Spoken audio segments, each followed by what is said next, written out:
a lot.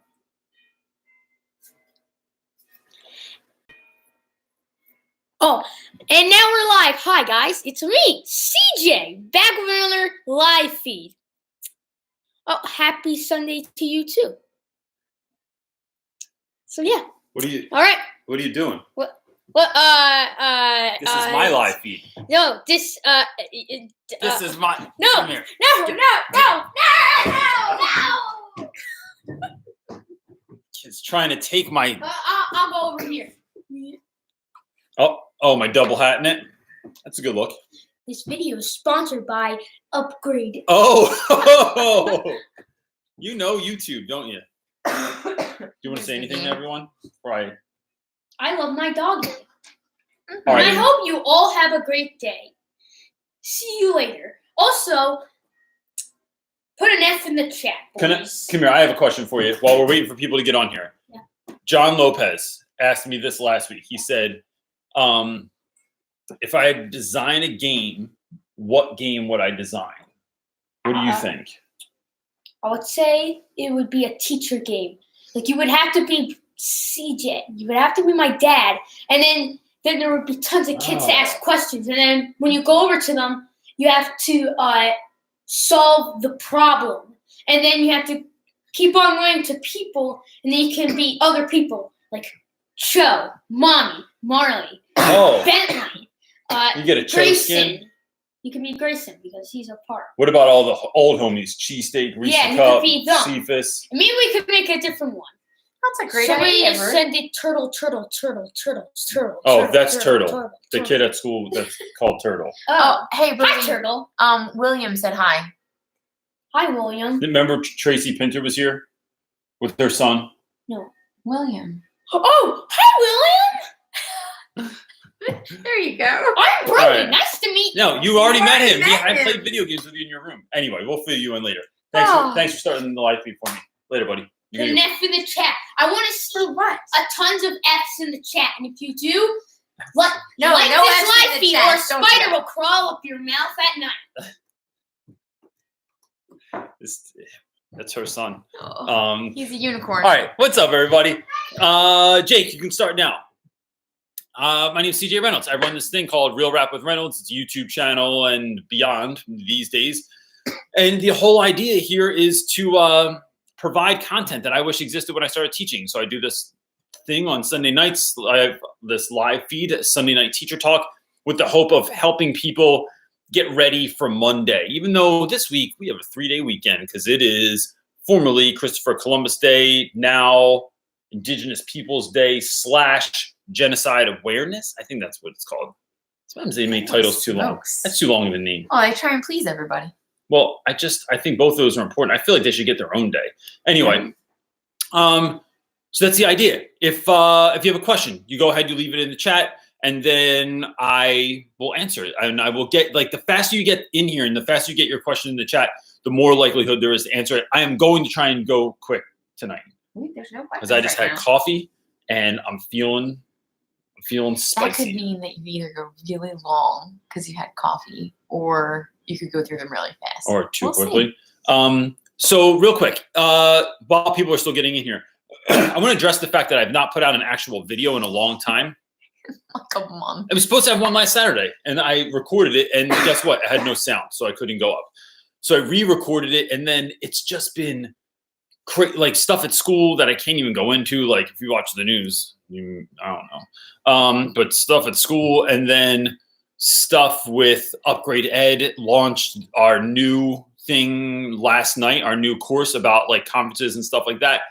But then just a lot. Like the book, like there's all this stuff going on with the book where I'm trying to get my cover art finished. And I got like my first set of like notes back from the editor. So like that's all been going on. So the plan is going forward to have like more videos. I have several videos shot. I think I'm going to try and edit one tonight after we're done here. But yeah. So anyway, I just wanted to give everyone a quick update as to what's going on with that situation. I'm getting school emails as we speak. Anything else you want to bring up? I'll be in North Jersey next week speaking, but that's only for principals. Teach Better Conference. Teach Better Conference. You can go to it's November. Let's do this. 9th. What's the sale thing? Do you know? No, there's too many emails. I can't There's so keep many up with emails. that. Teach Better is look, if you're interested in going, Teach Better is there's a Teach Better conference happening in Akron, Ohio. It is in the beginning of November. I think it's the 5th, and I'm speaking along with like Dave and Shelly Burgess and Adam Welcome and Kyle Thompson and a whole bunch of really, really good people. It's a really great lineup. There's a discount. If you want to go, hit me up and I'll send you the code for the discount. And then I think I get something out of it, right? No, you don't. You get nothing. No, all right. So I just wanted to let them know if I did. They're I don't really trying a care if I get special. anything out of it. I just wanted you to have a discount code if you can get one, because I think it's going to be actually like a really great conference. I'm really, really looking forward to it. And I don't know that I would have ever been. I don't know anything about Akron, Ohio. No, but you're going to see Tracy Pinter because she's going to be there. So if you want to go see Tracy, If you want to meet Tracy her Pinter, IRL, she will be there in real life. Tracy said it's $200 for 2 days, but I don't know what the discount code thing brings that down to. I'm not really sure. Right, but under that, so that's good to know. Yeah, cool. Start your question. All right, jumping into questions. Regina, that was my mom's name. I love it. How do you handle being observed by the director? Regina, look, I think this has to do with, I used to get really nervous because I felt like it really, really mattered. And I don't know that it does. I maybe different things for different people. So like if you're a beginning teacher, like maybe if they're going to give you tenure or something like that, that matters. But I think it's more, so I do it like this. I don't like being on defense. I don't like having to worry about what someone's going to think about me. So if I'm getting observed, I'll say, hey, look, just on the front end, I want you to know this is what I'm trying to do today. And I'd love your feedback when I'm finished. And then when you go into that meeting, so at our school, typically if you get observed, there's a meeting afterwards. I would sit down and when they're asking you questions or pointing things out, say, well, what did you think about this? And what about this? And what about this? So what you're doing is leaning into the situation instead of like having someone lean into you. You're kind of like, no, give me all the feedback. Like I want to listen to all of it. And I think that's good for two reasons. One, it puts you on offense and not defense.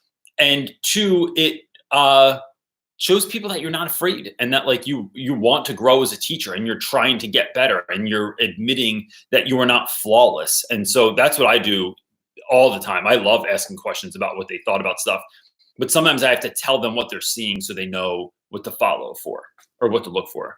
That's pretty quick, right? And thorough. So. You're not really listening to me? Okay. I'm going to just destroy my life. Got a troller going on down there. Tracy, get rid of that. Yeah, they're doing a great job. All right. Rebecca Wood is saying, what do you do when students refuse to work and say that the only reason they are here is because they're legally required to be? I love that conversation because it is like kids trying to flex their muscles, right? And look, I think if you think back to being, I'm sorry, I'm being distracted because Nigel Lane, who was in my class, is saying hello to me. What's up, man? So I think when you're young, there are very few things you can really kind of flex your muscles towards, right? It is the haircut that drives your parents nuts, which is why teenagers like getting mohawks, or dyeing their hair. It is the music that you listen to, and it's the people that you date sometimes. There's not a whole lot else that you can do. Like, it's like boring. Like, everyone talks about they wish they could go back and like be a teenager and just like, why? Just, it sucked. It was super awkward all the time. So I think the other thing is maybe whether or not you're going to do schoolwork, whether or not this is important. Just because someone's telling you a thing's important, are you deciding to swallow that pill? And so I love having the conversation with students in private of like, well, look, what do you want to do then? Like, what's the goal? Maybe high school isn't a part of it for you. Maybe you should wait until you're 16 or whatever, and then drop out of school. And then that would be interesting. But tell me what you want to do. And then that's interesting to see like what kids want to do. And then trying to help them figure out, like, maybe you just want to go do parkour, right? You want to be an Instagram star and do parkour. Well, if you get business contracts, if you're going to do business with someone, with a brand, you have to know how to like spell and type something up and communicate in an effective way. They don't want to deal with someone that looks or sounds like a dummy. So it's like, maybe that is something that's important to you. So like, let's hone in on that. Like, I can help you with that So it's about trying to figure out where kids want to go and then fitting school in, because not everything in school is something you're going to use, man. Like you're just not, but you have to play the game as though you're trying to get something out of it, right? Teaching kids to go on offense and not just defense as well is important. Emily Woodhouse is saying, how do you manage students that all dislike each other? I get a lot of name calling that I miss and general nastiness with 12 to 13-year-olds. Yeah, I get that a lot too. For me, it becomes, I don't care if you're getting along in my class or in life, but in my class, you need to be respectful. And so I take points off for stuff like that. I take imaginary points off for stuff like that. I will it is about teaching kids that who cares if you don't like each other? Like I just don't care. But in my class, we're not doing that. It's the same way I handle fights. If kids start roughhousing, I go, yo, you can't fight in here. If you want to fight after school, go ahead. But you just can't fight right now because this is about me right now. And that's enough ridiculousness to kind of stop kids. Or talk to them one-on-one and be like, yo, what's going on with the two of you? And so that having that conversation really, really helps. And maybe having conversations with both of them and saying, here's my problem with this. It's not even that you're calling each other names or that you're being disrespectful to one another, although that could be your undercover issue. Also, how do you motivate students to work? Okay, so I think it is saying, here's what's really happening. You're disrupting everyone else in the class, right? So you're like making it, like some of these dudes in here are showing up to work and they're trying really hard and it's a struggle for them. And you're making it more difficult for them because you're constantly talking all the time. So you just change the whole idea. It's like, yeah, they're calling each other names, but really the bigger problem is that they're creating an issue by talking too much. And so I think everyone can hear that. And then you're empowering them because their being quiet is empowering someone else. So you're putting that power in their hands. It's gonna be interesting. And then motivating kids that don't want to work. I think it's a couple of things. It's sometimes I do, but sometimes I have a kid last week that fell asleep 4 times in 1 week. Bro, I'm just not doing it. Like, I'm just not waking you up every single time.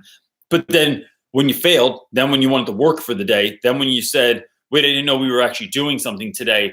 Now you just got zeros on all that stuff. And so you have to kind of learn the hard way. And then I don't just leave it there. I don't just drop the mic and say, you got a 0. It's like, going forward, here's how this is going to work out. Like, you can do this, and this next week to bring that grade back up. But right now your grade's just going to keep suffering and I'm not changing it. So I think that can help as well. But like, again, back to the other question that I answered, it's like, it's about helping kids to realize why school is actually important for their chosen career path or for their future. Because even 12-year-olds know what they want to do to some extent, even if it's not what they become. I mean, I wanted to be a trash man when I was that age because I thought driving on the back of the truck looked amazing. And if you ever watch a trash truck like crush a couch, it's pretty impressive. And I felt like I could do that all day. Kristen is asking, what's up, Kristen? I see you on here all the time. How do you feel about a balanced grade scale? The lowest grade the kid with an IEP can get is a 50. I'm required to put in it on IEPs and gen ed teachers keep fighting me on it. Would you do it? So I think, yes, I would do it because it's in the IEP. Here's the bottom line with any of this stuff. Now, I've had at my old school, they would change my grades constantly, or they would tell us that we couldn't put anything lower than a 50 or a 55 for a marking period. That made no sense to me because some kids have a 3. And I think that some kids, you have to learn the hard way. Like that's just the way that it is. That being said, I think an IEP is law to me. Like if someone else decided that that's the case, I think that's the case. Now, here's the thing. Nobody gets away with anything. Even kids that if they got a 50 or a 55 mandated by me, right? So now let's say they graduate from high school. Let's say they don't go to summer school. They go on to the next grade. Let's say they go to college. Let's say some of that even works out in college and they get out of college. You're not winning at life if you're getting an 8th place trophy like that. That's not real Gary Vee right there. But like, you are not winning at life if you're getting kind of pushed along. And, what am I going to do about that? There's nothing that you can do about it. So I say, just put it in. I would be real with the student, say, let's be mindful though. this is what your grade actually was. Like it was actually a 32. And although this is like you're getting this boost, I don't see how this ends up helping you in the future. And I would just have that very real conversation with the kid, not a way to make them feel bad. I just want to keep it real so you understand what's happening, because I think sometimes kids pass and it's not. So I just had this conversation with my friend Miss List at school. We can't have kids passing that aren't mastering the content. You can't just pass because you were a nice guy or because a piece of paperwork said so. But so I think it's tricky. But the IEP stuff too is tricky anyway. I know I'm going long on this question because maybe like IEP kids sometimes the game's rigged. It's stacked against them. And so they just can't. The grade doesn't even matter for IEP kids, right? Some of them it does. But some guys graduate on goals and not on grades. But I don't know what the school's like. Maybe there's like not services there. Maybe there are services there. Right, that's what I'm saying. Like, so like it's kind of a moot point for an IEP student. I mean, I get that it's not, but there's so many other variables that go into that it's. So I would say just play the game. Yeah, exactly. Wawa. Not really, but Wawa, if you're out there. I mean, get out of here. Come on. You wouldn't want free Wawa coffee forever? Booyah. Naika, I think I'm saying that. Naika Richard. How do you handle those few students who sleep all the time? I teach 11th and 12th grade English. I think it's about realizing, why are you sleeping? Like I say ridiculous stuff to kids all the time. So I teach all boys and I'll say, hey, what's going on, man? I see you're sleeping like all the time. And they'll say, well, yeah, I'm just really tired. And I'll say, well, you know who's tired all the time are people that are pregnant. So you might want to like get that checked out. And it's just like that. It's so dumb that they're just like, what are you talking about? And then we can have a conversation about it. Or I think it's always about having the conversation, because I think kids are sleeping because they don't think this is worth it, or because they don't think they're worth it, or because they don't think they're going anywhere with this. And so it's always about breaking down what happens next. Now, once you break it down, if someone chooses to still sleep, I've done anything from, I'll have kids stand up at their desks, stand in the back of the room, go get a drink of water, take a walk for a second, just give them a 0 for the day, or just call home and be like, yo, your kid is asleep every day. He keeps getting 0s on his classwork. There is no makeup work, and I don't do extra credit for those sorts of things in my classroom. I just want you to know what's going on. You're not just getting someone in trouble. You're like, because that's never my goal. My goal is to just put parents on notice, because that's what's happening in class all the time. And so that's how I would handle kind of dealing with that. I'm not a real big proponent of calling home, but I think that's a good one to call home on. What you got? Are you unprepared for my next question? Because someone told me that IEP student grades matter, and I just wanted to comment back. Okay. John Lopez is asking, if you had a chance to memorize a book like characters from Fahrenheit 451, which book would it be? Damn. I'm going to go real weird here. There's a book by this guy, Thomas Merton, called The 7-Story Mountain. And I just think he is fantastic. He is a monk in Kentucky, and I just think that he's wonderful. So that would be my book that I would pick. What else you got? I know that IP question is tricky. Like, I just feel like it's a long one to talk about. It's not a quick thing, and this is not what we're like. No, we could talk the hour on the whole thing. Yeah, that for sure. Literally, for sure. You want me to sing? No. Okay. There's one right there. Almost got so close. Summer Tate, what's up? Is saying, just started a pride club with our counselors at our middle school. There has been a lot of bullying lately that the kiddos may want to discuss. Any advice on facilitating the club discussion, etc.? Thanks. Summer, I would say, so if I were to do something like that, it would be there. I'm trying to think of how I would do this. It would definitely not be academic. There would be no mandatory writing or reading like attached to it. It would be conversation based. Sitting around in a circle, having a conversation, and you are just facilitating the conversation. So like, what's a time that you felt targeted for who you were? Or what is, who is someone that handles some of the things that you all are dealing with in school really gracefully, or who like maybe that's a good example. What's something along the lines of like just getting kids to talk and then letting them figure out what's going on, letting them figure out how to communicate with one another. And you are sitting there like a peer instead of like a teacher. I think that's really important. So we had a whole conversation about race last week in class. And so like, I'm not going to get into it here, but a kid came in and he goes, Reynolds, would you tell these kids that black people can't be racist or can be racist? And so I was like, well, let's have that conversation. So we like sat around, this is during lunch, we sat around a table and just talked about it. And I didn't even share my opinion. I literally just would like stop kids and go like, well, hold on, he's not finished talking yet. Let's make sure that we're listening to his whole point of view so that if you want to counteract that, you have an informed decision. And so it's just doing things like that help it. But I think that you'll find that giving kids that safe space where they can just talk about something that actually matters to their life is going to be way easier than you think.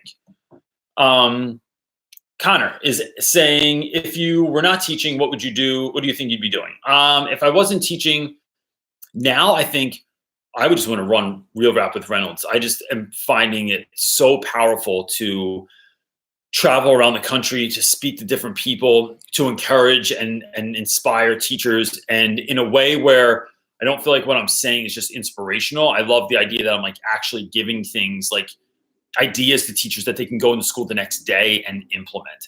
Outside of that, I don't know, probably one of my fallback plans would probably still be a clown. I think that's what I would do. Oh, hooray. Come on. Mm-hmm. We could be clowns together. No. You could be like a straight person and I'll be the clown. No. That's what it is. Here, answer a Come question. on, man. You know when we were in Africa and I was No. doing clown stuff in that hospital, that was one of the best days of your life.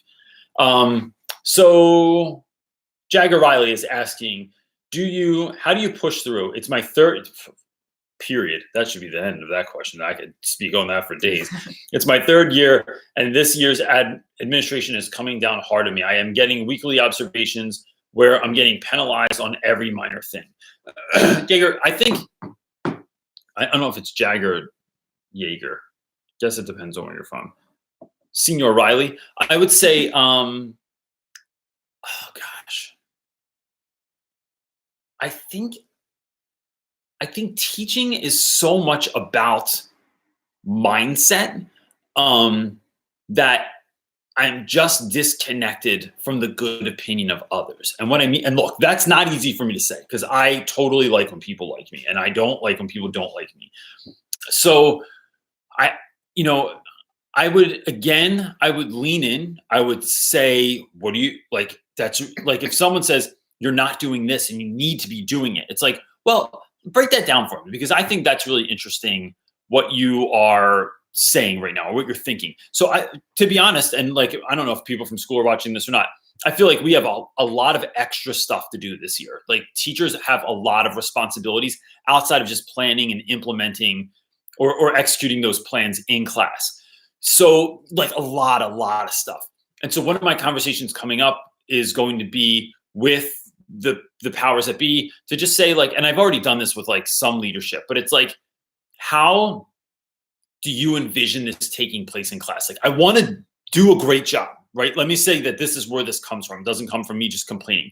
I want to do a really great and effective job as a teacher and a community member in the school, but I'm not sure how to implement all these things and still plan and teach and build relationships with students, which I think are the three most important reasons. Like, they're the reasons I'm here.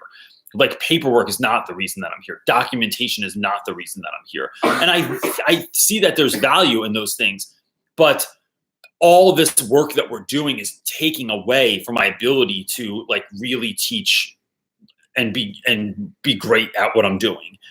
So I would just ask more poignant questions about that. You could also, I think the Facebook group is a really great place, or like signing up for mentoring might be able to help you as well. So those are possibilities too. But I think, the other part is just self-care, like taking care of yourself, like making sure you are having fun, you're doing stuff that's important to you. I had stuff to do all week. And like one day I came home and Brody says, Dad, ever since you started the business, we don't do anything together. And I thought, you're kind of right. Like, not completely. Like, I still do stuff, but like, that really just punched me in the face. So I just scrapped everything I had to do. And we grabbed the dog and we went to the woods for the rest of the day and just like climbed trees and hiked and looked for stuff and talked and like hung out. And it was awesome. But like, that made me so much better when I came home, which made me so much better the next day because I wasn't just in that loop of school in my head the whole time. My buddy Amy Russell is saying, I have a new 9-week class starting up after next week. I lost control of the last batch of students, so I'm dreading teaching this again. Any tips on how to start fresh and not fixate on how I messed up? Yeah, Amy, I think, look, it's always a different group. So I teach my hip hop class like all year, but it's like an elective for different amounts of time. Sometimes it's great. Sometimes the kids go with it. We talk about cool stuff. We're like, it's all over the place. It's awesome. And then other times it just sucks because it's like the wrong combination of kids that are in there. So I would literally start planning that class out in my head or on paper and think about, I think this is important for everyone, for every class, right? I think this is an important idea. What would it look like if that class was the best? Like someone was walking down the hallway, they looked in your window and they thought, yo, I want to be in that class. What would that actually look like? Because I think too many times we are thinking about classroom management instead of like something else, like the flip of whatever the hell classroom management is. That gets you excited. It gets the kids excited because now you're thinking about, oh yeah, and then if everyone behaved and if they did the work, like we could do this and we could go here and we can go outside or we could do this activity. And instead we think about things like, well, I can't go outside because I have these 3 dudes and they're all going to not listen, or they're going to get themselves in trouble, or this person's probably going to disappear, or I can't do that project because these 4 kids aren't going to do any work. Or they're all going to believe, like, it's like when you have groups of 4, you all know that only 1 or 2 people do the work. And those other 2 kids, they don't really do crap. So it's figuring that stuff out too. Are we dying? I told you it was starting. It's getting dark in here. You need a miner's helmet. You need, a light ring, which you have one. I do need a light ring, but it's in the trunk, and I don't really feel like getting it right now. Manny C is saying, I'm considering teaching, but I'm a little concerned about the quitting rate. I see a lot of videos on YouTube about teachers who quit because of unrealistic testing. I would love to hear your, that's a second parter, I think, on there. Thoughts, we'll just say. Okay. Yeah, because I don't see it on there. Oh, here it is. Oh, no, she was talking about somebody else. Manny, that's a tricky question. I think it depends on where you teach. I have full autonomy just about in my classroom. My classroom looks the way that I want it to look. I am allowed to teach the things that I want to teach. I'm allowed to teach the way that I want to teach. I'm allowed to take as long as I want on certain things. There's a lot of freedom there. I know teachers. I spoke at somewhere recently where like a group of teachers pulled me aside and said, we have zero autonomy. And all the tests are made by some kind of company. So like every day there's an activity and there's a test at the end of it. And that test has to go in by the end of the day. And some kids aren't ready to take the test and then parents get upset. And it's like, there's all that too. I really think it depends on where you're going to teach. I don't know that I would want to teach just anywhere like that. It just sounds like that level of micromanaging. It really, I think the hardest part for teachers is not even the lack of resources, the overcrowded classrooms, or any of that stuff. It is the complete and utter lack of the powers that be looking at teachers like they're actually professionals at something. We're instead looked at as like cogs in machine, right? Which I think we're moving towards this model of like teachers being obsolete and being replaced by computers because we think that there's this one size fits all method that's actually going to work in education, and it doesn't. There's no silver bullet in education. It is always teachers having the ability in their classrooms to gauge students and then figuring out what those students need to reach their maximum growth potential. And so I think teaching is awesome. I think it is a joy in my life. I love it. It's very, very difficult. So you kind of have to be cut out for that because you're dealing with things like secondary trauma. You're dealing with things like with kids not wanting to learn, or with no resources, or with the stuff that surrounds your school or whatever. But I think if you really want to do it, just be mindful of like where you want to teach as well. But I think if you want to do it, like maybe just go try it somewhere, like go tutor or work at after school program or something like that. It'll give you a sense of like whether or not this really feels like something you want to engage with. Kimberly Wallback, our old friend, advice for a parrot in a class of unruly high schoolers and a teacher that doesn't care how they behave. Dude, I mean, Yikes. gosh, that I have never been in that position, but I'll tell you the position I've been in is there are a number of classes that are taught in my classroom. And when you, and I don't have any, there's no one bad this year, but like there have been classes in the past where I'm sitting at my desk, I'm trying to do work, and it is mayhem in my classroom. And it is very hard to ignore because you're there and you see kids or you hear what they're saying or how they're acting or how they're treating one another. And it's like, I'm not about to like backseat drive your class, but it gets out of control in there sometimes. And it's really damaging for students and it's damaging for my classroom because kids are messing stuff up in there. I think having a conversation with that teacher about what their expectations are and how kids are going to best learn, I think that's number one. Number two, I think as I'm feeling like as a para, if I was in that situation, I would find students that wanted to learn, that wanted to do better, that I was concerned about, and then I would sit with them. That's who I would communicate with. And all the wild ones that like are just the teacher can't get under control, like that's not your responsibility because you're there to help. You're there to be a gift to the class. And if the teacher is just like letting kids run wild, then I would hone in on the kids that really need it and that can really use your help.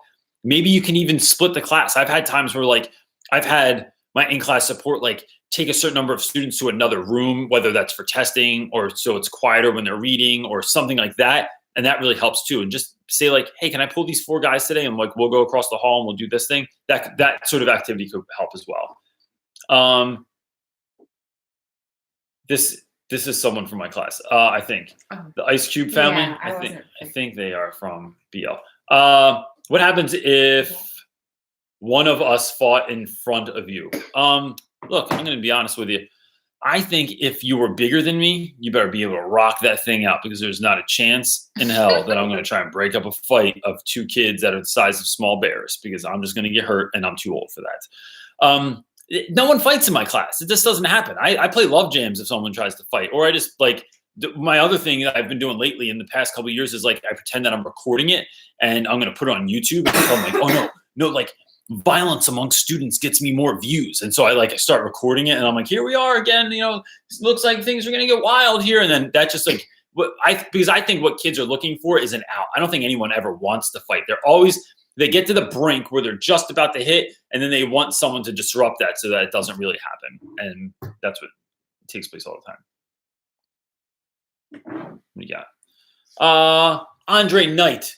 That sounds like a DJ name. Like a slow DJ. My name is Andre Knight. What do you do if a kid pees themselves? That's the question. I had one the other day and I wasn't sure the best way of dealing with the situation. I would say I've never had a kid pee themselves.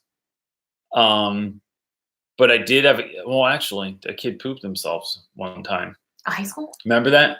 At the old school, the principal was walking down the hallway and he saw something on the floor and he realized it was someone had diarrhea. And this is a great part of the podcast.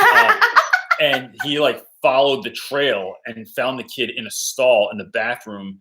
And so he went to, maybe this is the move. Dean Nigro, that I used to work with, went to the Lost and Found, got sweatpants and a sweatshirt out of Lost and Found that someone left, took them to the student in the bathroom, got him some paper towels and stuff like that. Kid cleaned himself up, got him a trash bag to put his other stuff in. Aww. So it didn't like help him or anything. And then gave him clothes to just change into because you'd rather wear anything. Like you'd rather find some stuff on the street and put it on. So that's what he did. And then that's how he got him out of class. I think it is all about preserving someone's dignity. I laughed because I thought you were talking about like a little one and I don't teach little kids. But like it is all about preserving someone's dignity and letting them know that it's okay. That like this isn't something you want to follow them for the rest of their lives. And so that's why I would just be mindful of. I've seen kids. I went to school with kids who had like an accident in front of the class and peed themselves. and then it just ruined them for life. Like they ended up moving away and meeting people on the internet to get married to before meeting people on the internet was a thing you did.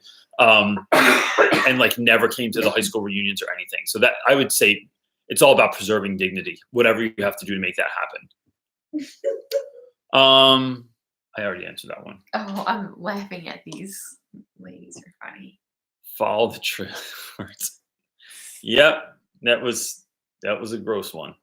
That kid wasn't even nice either. He was like mean to all the other kids, and I always wanted to remind him, like, bro, you pooped yourself in school. You're not allowed. Like once you that is not preserving someone's dignity. No, but after the fact, like they were in class. I mean, they were rotten to other kids, like just downright mean. Right, Like, you kind of deserve. you pooped yourself. You know, you're not allowed to make fun of anyone anymore for the rest of your life.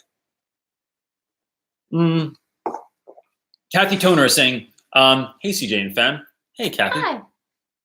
Question. I'm a new teacher and I started teaching high school English this year. This past Friday before the long weekend, I was called into the principal's office and was told they're letting me go because of MA law. I'm not exactly sure what that is. But they can do this without notice or reason within 60 days of my hire date. All they said was I wasn't keeping up. Even my mentor was surprised. Do you have any tips on how to handle this going forward with applying to new schools? I was only at the old school for a month and a half. That is crazy. I would really ask I'd want to know more information. So it's like, and not because you're trying to keep your job or you want to trick them or you want to prove them wrong. It's like going into your next position, what sorts of things did they see or not see that you needed to be doing? Maybe it wasn't that though. Like if they're not going to tell you for a reason, but they're within their rights within the 60 days, there could be a whole nother reason that has nothing to do with you. That's true. They just it's a budgetary thing. But that's why I think getting the answers on these other teachers, but they're never going to tell you that. But I would ask, because what I don't want to do is I don't like speculating, right? Sure, like this is my thing. It's like, because I would sit there and try and figure it out. And I think it's like, just like thinking, for me, I would just think, well, that's your loss, bro. Like I'm willing to do anything I have to do to teach here. But you know, gosh, I don't know what else to do with that. What do you do? I don't think there's a whole lot you can do. I think you can ask, and I would do that. And then if they really don't give you any feedback, I would go off of the assumption that it has nothing to do with you. Yeah. And I would tell your next employer that. I would be honest and say, they gave me literally no feedback. Yeah. And I'm awesome. So I'm trying to be the best. And I would tell them, like, you know, my mentor says I was doing great, yada, yada, like all those things. But yeah, I would just have a talk with your mentor and then really listen to what they say and go off of that. That's what I would do. And then just try and get another job. Like, I mean, it's harder to get a job now in a school that you're really going to want to be in because it's like beginning of the year already started. But they exist. Or I would consider doing something like tutoring. It will bring in a lot of money. Or I still think Dada ABC is a good move. I did a product deal with them before, so like I'm affiliated with them or was, but they do like VIP VIP kids or Dada ABC. I know better. Where you like tutor kids in China, and it's all scripted. It's just on your computer. You just have to have like their color shirt on and headphones and a good internet connection, and you get a job, and it pays like $30 an hour. So that could be an option as well. But that sucks, man. I'm really sorry that happened, and it's really unfortunate. I think real quick, let me say this. I think when stuff like that happens, even in your life, it is important to note the moment. And I would just write out how I'm feeling or what's going on. And I would hide that letter for a year and see what happens. And I think that's a good example, or that's a good exercise in like seeing how things change and how you grow as a human being over time. So I just think that could be something you do as well. Excuse me. Welcome to This Amazing Life. This is one of my favorite names in the YouTube world. Sometimes I feel like my teachers don't understand us students, but I don't understand why, because they were teens once too. Do they understand our problems? I don't think people remember what it was like to really be a teenager. One of my favorite scenes of all time, I actually want to post this on Instagram, is from this movie called The Breakfast Club. and there's a vice principal in there, and he's talking to this janitor that's and they're down in the basement of the school, and the vice principal is saying like, the kids changed, man. They turned on us, and it's their fault. And the janitor goes, the kids didn't change, man. You did. Like, the adults got older and they forgot what it was like, and they forget that, you know, teenagers can listen to stuff like Taylor Swift or Bieber, or, you know, any music like that, because it's all about heartbreak and falling in love, and that stuff's like right under the surface, right? Like, teenagers, most of them have no scar tissue, so like that's why your breakups like destroy you for months. When you're 42, if you break up with someone, it's like, oh, man, that sucks, but like, just move on with it. Like, it's not that big of a deal anymore. It's like when I was little, like, someone called me like a fart head, I'd probably get really upset about it. And now I'm just like, seriously, like, that's the best you got. So I think teachers forget what it was like. I think there are rare teachers that try, like, we try to remember. It's still not easy all the time, because the drama is so much, or like how kids get anxious about stuff or excited about stuff, or they don't think and they just do. But yeah, I think that it's just something that happens over time.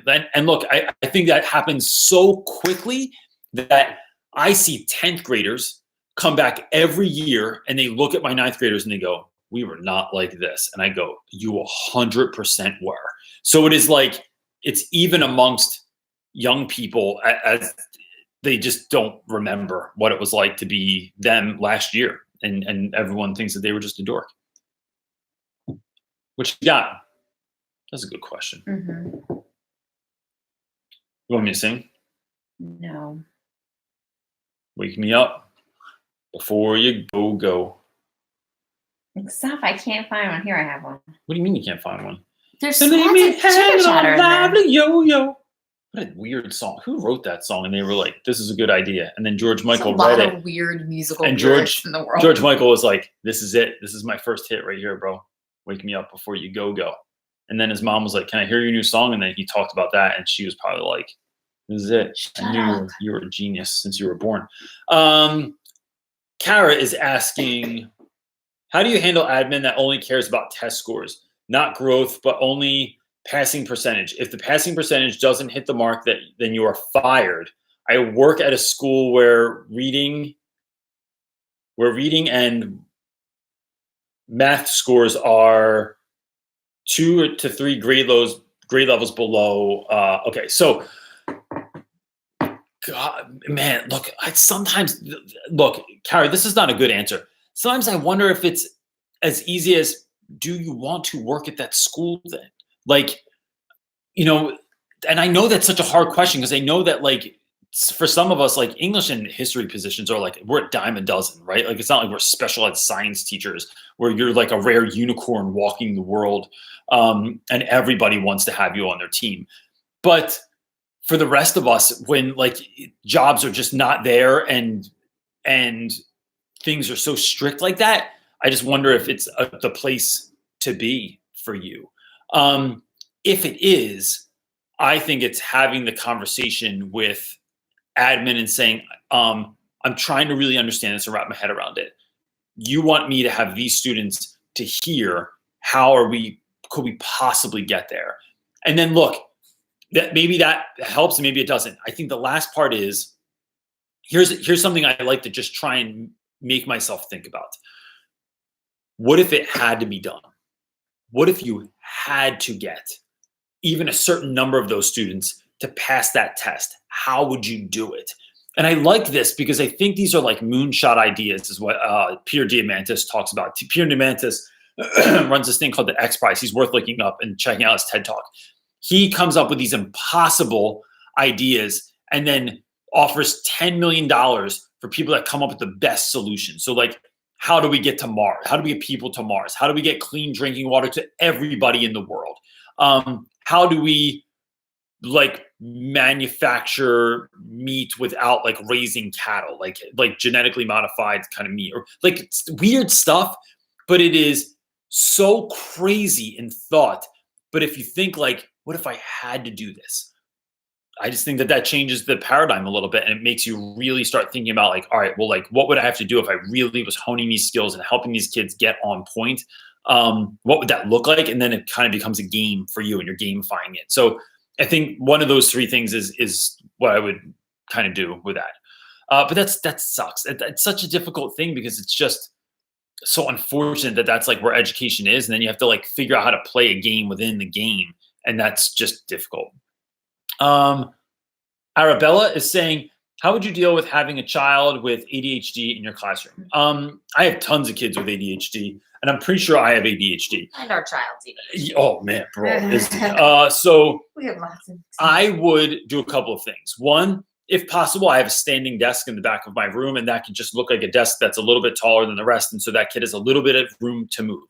Two, I go to the dollar store or Five and Below, and I buy things like silly putty, or I got these like weird manipulative pieces of fruit last year, or pipe cleaners. So pipe cleaners, you can just like wrap them around your finger, wrap them around your pencil. So if you look at kids like that, they always find anything like a paper clip, or they take their pen apart into 97 different pieces and put it on their desk, or they're drawing on something or coloring something in.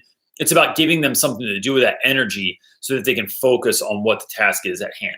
I think also chunking your assignments up and keeping things like short and sweet. So if it's, and letting them know, yo, look, everybody needs your attention on me. I'm going to explain directions. I literally need 20 seconds. Do I have your attention for 20 seconds, my man? All right, I'm honing in on me. 20 seconds, that's it. Then you can go wild. All right, cool. And that doesn't really mean go wild, but like, then they know what the out is. They know how long about they have to pay attention for.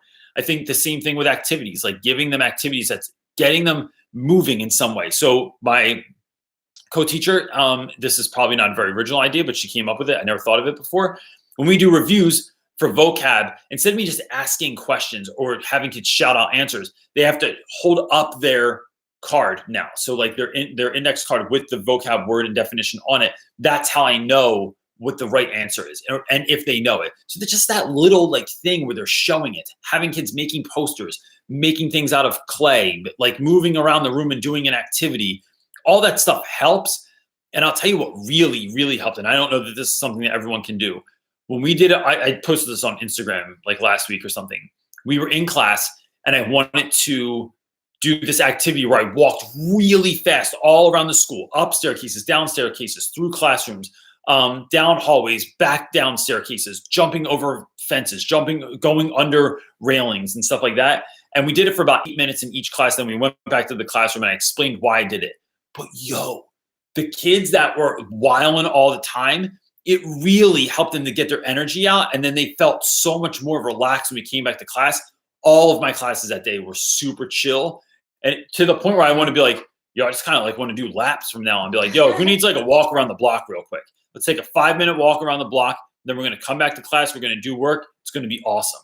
But like, what a great brain break for kids. Like that's not dangerous. It's fun. You get out of class for a minute and like, yeah, I just think that that's something I would do again. Like I had a kid who has he's very, very ADHD.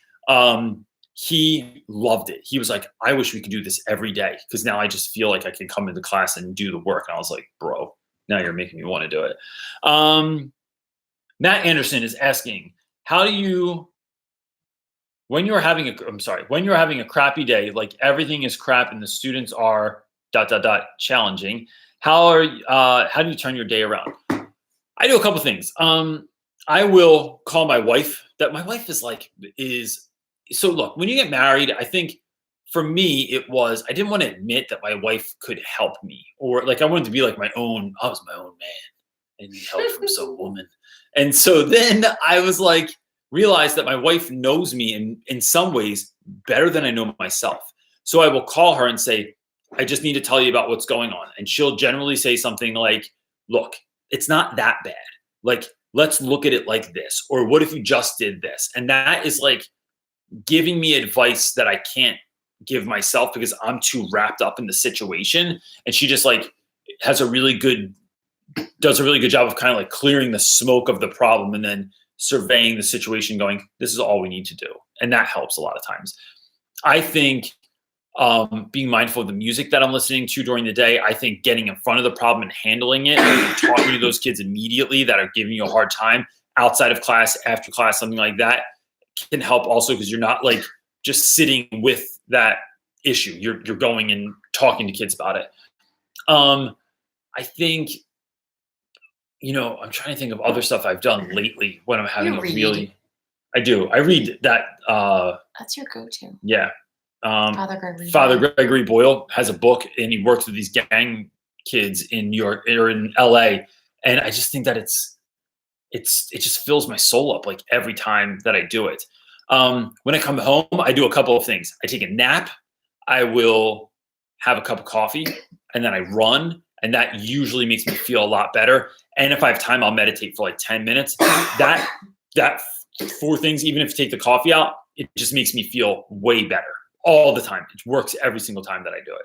Do you think if you had the time and you had a super crap day like that guy person is describing, do you think if you were so desperate and you went out into your car and meditated for 10 minutes, that would be enough to shift have a mind shift? But we're in the city, so it's like, and the parking lot's always busy. So like I would get seen, and that would be awkward. Okay. But I think, dude, this is so corny.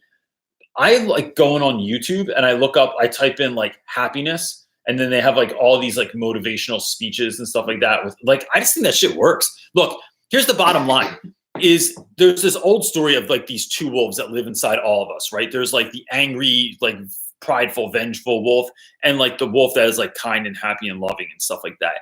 And so which wolf wins? It's whichever one you feed the most. I like that these are my wolves. Whatever one you feed the most. So when I'm listening, when I'm meditating, when I'm running, when I'm being kind to other people, when I am praying for people, when I am listening to that kind of stuff, when I'm listening to a certain kind of podcast, when I'm listening to certain kind of music, I am trying to feed the good wolf all the time. I'm constantly shoveling food at him so that he gets stronger and stronger and stronger. And then I'm depriving that other wolf of gossip, of talking shit on people, of music that just makes me angry, of movies or TV shows at night that just make me angry, of like drinking too much, like all that stuff just feeds the angry wolf and makes it stronger. I'm trying to make the good wolf stronger. I actually thought about that so much lately that I thought about getting another tattoo of a wolf. Interesting.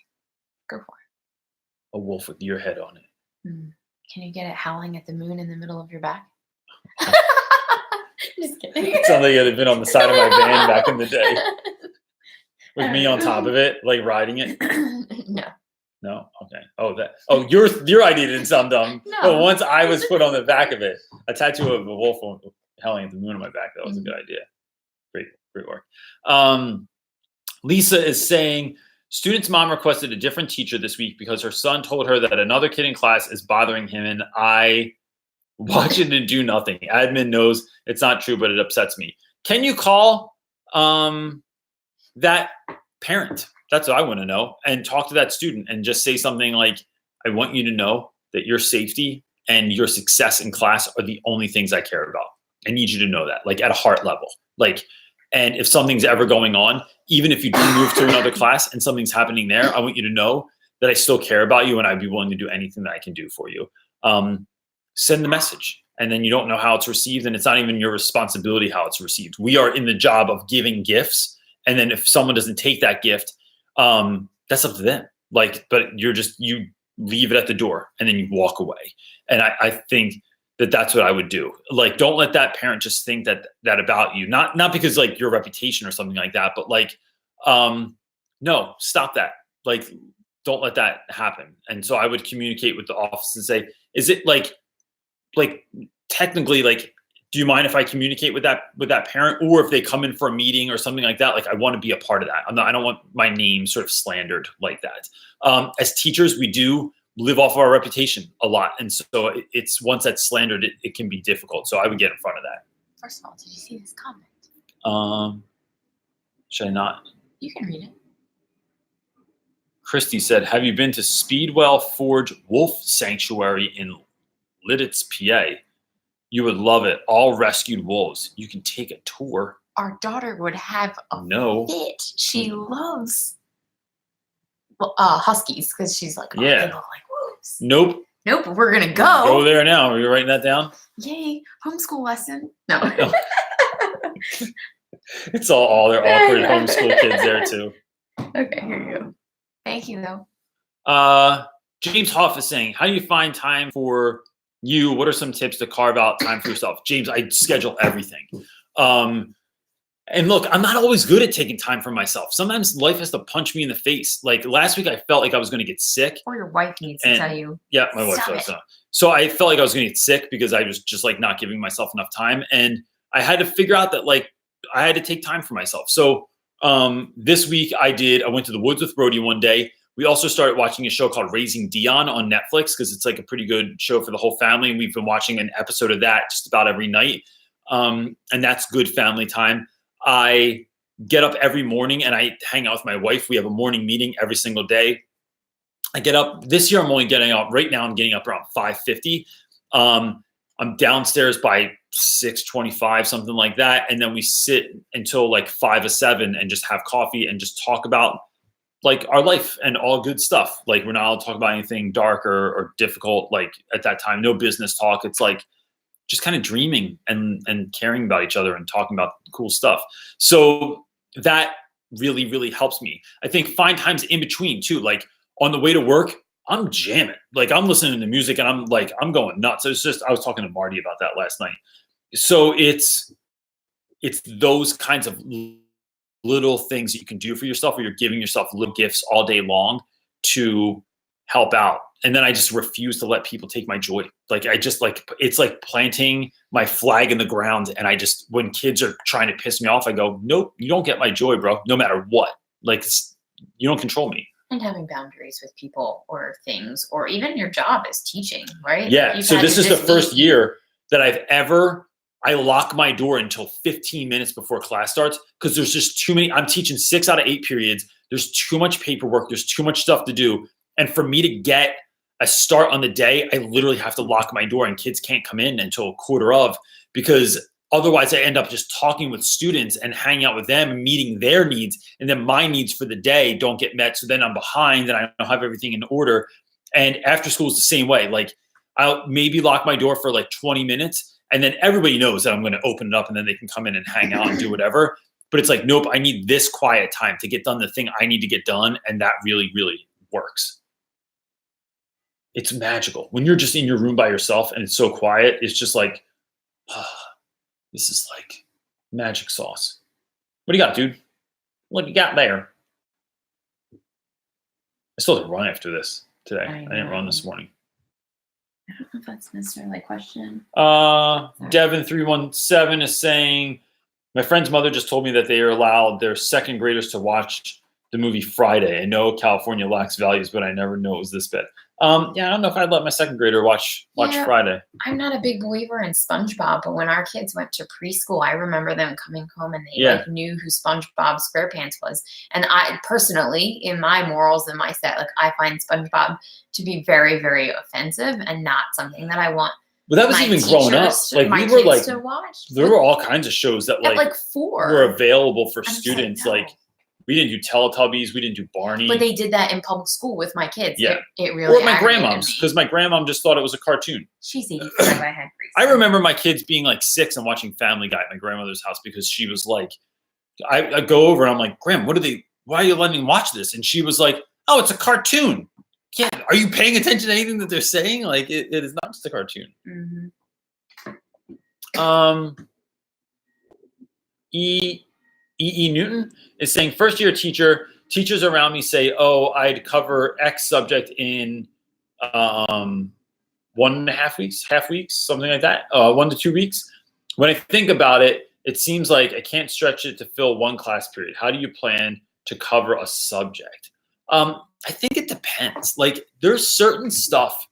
There are books that I could literally want to get through in like 2 weeks. Like I just like don't want to spend a lot of time. Or stuff that the school needs me to do that I don't want to spend a whole lot of time.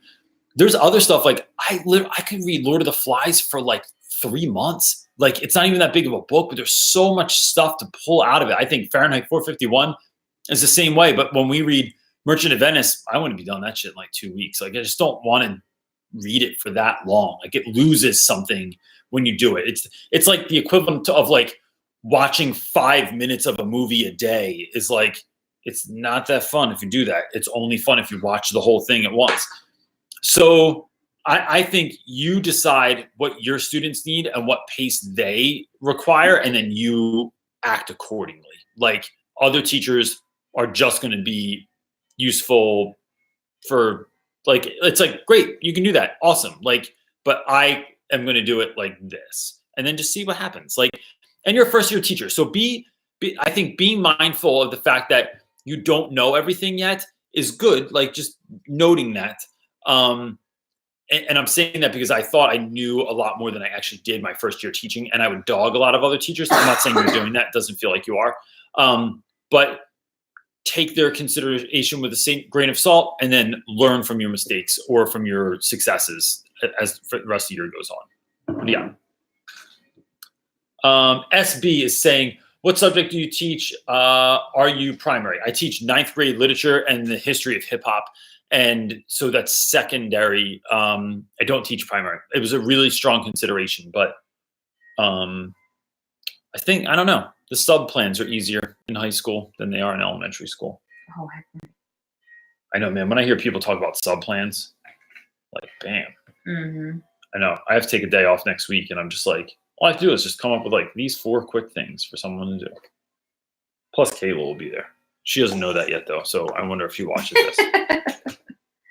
All right, I'm sorry. There's a lot of questions. You're really struggling. No, I'm trying to see it. Like I don't want to. Are we gonna have to have Edie do this from now on?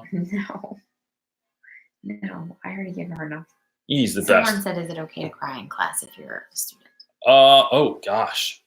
Yes. Is it okay to cry in class if you get stressed as a student? In my class, you can cry whenever you want. I really have a hard time not crying sometimes. Yeah, it is really dark. It looks like I'm in a mine shaft. I think that's fine. Like what's the big deal? As a student, I think it's always the concern is like, are you going to get crap for it from other kids afterwards? But if you're strong enough about who you are, then I wouldn't worry about it. Alexis is asking, first year SPED teacher. First of all, thanks for teaching SPED kids, or for teaching special education. I know SPED kids is like, I know, I hate that term. but that's what everyone says because no one wants to say special education all the time. It I takes know. too long. It's like a whole other half second. I am split 5-6 resource math and 8-9 resource math and English. Oh gosh, that's a lot of different stuff. I love my kids, but I'm on the struggle bus with the English part. Math is logical and English literacy is very hard. Tips. Alexis, I would ask the teacher in advance what you need to know. Look, I think there's so much stuff on the internet that you can get ahead of where your students are. So like, let's say you're reading a book and you don't have time to read the whole book, but at school, they're reading the Odyssey. I would look up thug notes on the Odyssey. I would watch a movie on the Odyssey. I would look up like blogs that someone wrote about the Odyssey. I would just find like short and sweet answers to stuff to give you some knowledge as to what's going on in the story without sitting there and having to read the entire novel so that you could go in when there's 4 or 5 other classes to prep for as well. And then asking the teacher, especially since your first year, so if you're in I didn't actually clarify that, but if you're in a class with a regular ed teacher, asking, what can I do to make the best of this assignment right now? Like how am I of the most use to you and the students in here? And that's something that not a lot of people ever ask. And I think that's really opens a conversation up and shows them that you're willing to do whatever you need to do to help. Otherwise, just try and stay one step ahead of the kids. That's what I do. When I first started teaching, I remember we were reading The Scarlet Letter. And I had to as long as I was a chapter or 2 ahead of where everybody else was, I just felt like I was pretty good. Like I didn't have to know the end of it. And that's kind of where I went with it. So that's what I would do. I would ask around. And that's a good question too. Look, I think if you go to the Facebook group, Real Rap with Reynolds Teacher Talk on Facebook, you could drop that question in there and I guarantee you get a ton of good responses from people. from special ed teachers, especially, that will help you kind of navigate those waters. Boone Squad 72 is asking, how do you attack your professional growth plan? Gosh, man. So this is one of my things I have to do this year is I have like, it is coming up with goals for myself. And it's actually not that bad, right? Like I thought it was going to be this like totally stupid thing that I had to do. It's actually not that bad. I'm all really goal oriented anyway, though. Like we're coming up on that time of the year too, wife, where it's the end of the year. I look at all of my goals that I had planned out for this year and I assess how I got to them, which ones I didn't get to, how I could have done better and gotten to them.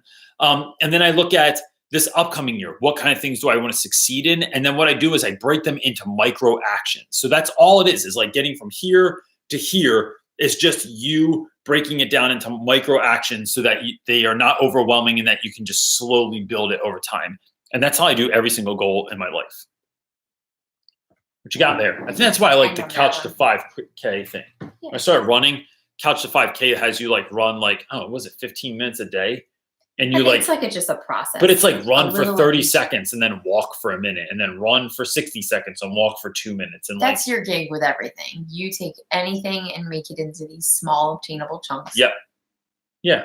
And do little things at a time. You're absolutely correct. Thank you. Manny C is asking, what's the best first teacher book? The best first BS educate got to teaching, which is by me, which comes out in March. Other than that, I think I'm going to go against what most people say. I'm not going to say Harry Wong. I don't think that's the best book. I never even particularly liked that book. I would say reading something like anything by Rafe Esquith, especially, what was his first? Teach Like Your Hair's on Fire? No, that was his second book. His first book was Snap. Hey, Google, what was Rafe Esquith's first book? Sorry, I don't know how to help with that. Darn it, she doesn't know who Rafe Esquith is. I think it's like, Dang it, Google. all right, she's going to look it up. Or I would say. Lighting Their Fires? No. This is taking away. Real Talk. No. Real Talk. That's not it, are you No, sure? I'm positive, dude, as I read it. There Are No Shortcuts by Rafe Esquith. I think that's the first book that I would read. You can read anything by him. And then my other go-to books are anything by Father Gregory Boyle. I don't care if you're religious. It doesn't really matter that Richard Royster, I knew you would say that. It doesn't really matter if you're religious at all. It is about human beings caring for one another deeply and never, ever, ever, ever giving up on one another. And I think that is the game of education, period. Yeah. Teach Like a Girl, if you follow her on Instagram, she just posted an image of like all of her favorite first year teacher books. And she had an interesting list. So yeah, I don't read a lot of teacher books either. Like I know a lot of people that write them. So I would even say like Adam Welcome's and Todd Nesaloni's Kids Deserve It is a good book. But I just don't, that's just not how I roll. Like I think I get more out of business books than I do out of education books. Because you're interested, your viewpoint on books is always like self. Like, how can I better myself? Better myself, and also how can I help people? And I think learning how to help people, listen to people, communicate with people, read, be more intuitive really, really helps. I've never read a teacher book. CJ's will be my first. Unicorns. Thank you. Yeah, so that's it for this evening. Couple of things before you go. If you're in Akron, Ohio, or anywhere near it, the Teach Better conference, and you want to go, hit me up and I can get you that coupon code. And even if you just want to see how much the coupon code is, I can't think of it off the top of my head. Just shoot me an email real quick. Edie will let me know that I need to communicate that with you. 2, if you need mentoring, we're still available for mentoring. I've been getting a lot of mentees lately. It's really, really fun. I feel like everyone's satisfied all the time. We've never had one person like not say like that a strategy or something wasn't effective. The book, tomorrow I'm going to finalize the cover with the artist. It's almost done. And then, what are you doing? You pulling up the image? Yeah, does anyone want to see it? Yeah, we can show them real quick. So this is the image we're working with right now. This is Graffiti Artist from Philly that does the artwork for me. I'm sorry, that doesn't look very good, but So that's what we're working with right now. And then, yeah, we're on point to have that thing come out in March, and I'm so excited. And then that's it. And then if you want to sign up for professional development, Upgrade Ed's available at upgradeed.education. That's it, right? Conferences, all about this. All about conferences. I think it was really good. I felt really good about it. Yeah, Like it I was wish, good. like I felt good about my part, especially. I think I did a better job than Bridget and Michelle, actually. Okay. Yeah.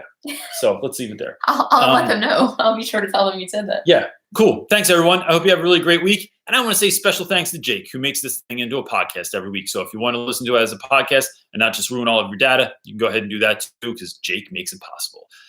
That's it, everybody. Have a great week. Peace. Weird ending where I have to hit all the stuff.